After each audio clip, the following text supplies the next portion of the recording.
I had an opportunity to kind of just branch out because I've always wanted to do film. I don't want to work in I didn't want to work in TV, reality television, or anything like that. I wanted to be a filmmaker, and that's why I moved to LA 9 years ago. So once the show ended, I was like, okay, I still need more experience. I still need to, see what else is out there, especially understanding on-set production. So from post, I moved into working on a lot of different types of productions. So I, get more experience.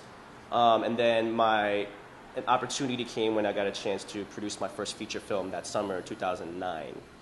And then from there, it just became, okay, producing, and such. For me, like I said, I totally avoided the studio route. I totally avoided that route because for me, I couldn't tell the stories I wanted to tell. No matter how high I get up in the studio, I'm not going to be able to tell the stories I want to tell because the studios are going to make the Iron Man 1, 2, 3, 4, 5, and 6. I can't make those stories, you know what I'm saying? Like, that's not part of where I came from. That's not part of my story.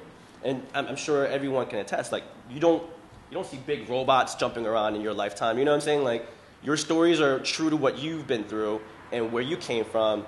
And so for me to go down that route, it would have been suppressing those ideas. And I didn't want to, miss out on the possibility of telling the stories I wanted to tell, through my 20s and 30s. It's funny because, when I first told people about this film, they were like, is this a porn?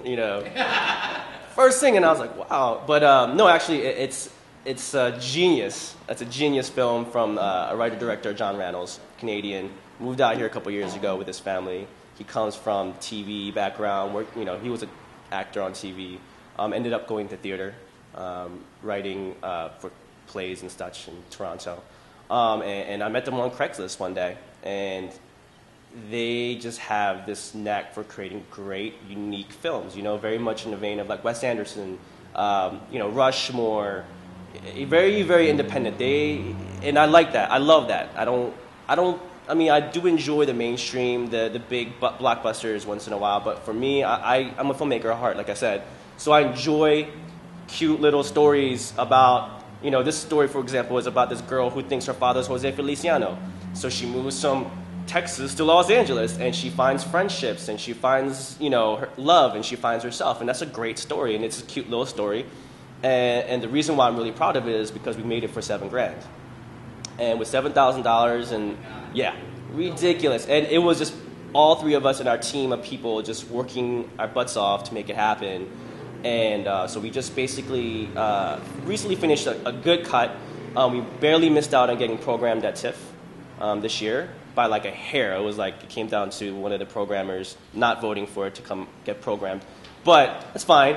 But it kind of galvanized us. We were like ready to go. We have it done. We had a couple screenings downtown, and we're sending out to festivals. And hopefully we had some distributors that were interested in looking at that as well. So right now I have two feature films that I co-wrote. One of them which I plan to co-direct, and then I have another one which is much bigger in scope. One I want to start shooting here, but shoot in Korea. So I have those two films that are personally mine. I want to put together. And the first feature, which is kind of front and center for me, is called The Good Life, and it's essentially about me coming to Los Angeles 9 years ago. I came to Los Angeles with $1,000 in my pocket, 3 bags, no friends. I had one person that picked me up from the airport, and I lived in a hostel, sleeping on the floor for a couple months. My first job was at I Love Boba on Western Avenue. Yeah, I walked around K-Town for days looking for a job, like just trying to find something, and I found something.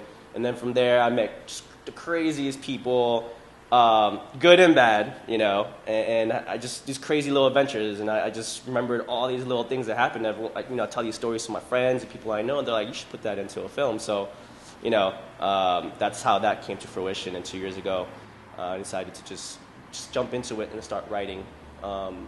So, just keep working on my producing as a producer, because producing is what I do well. I do extremely well. It's very, very fun for me to do. But at the same time, it's like I don't want to just stay stuck just producing. It's just, try all the different things I want to do. And that's how the process came about. So those are my two projects. Summer Vacay is much bigger in scope, like I said, and it involves shooting in Korea.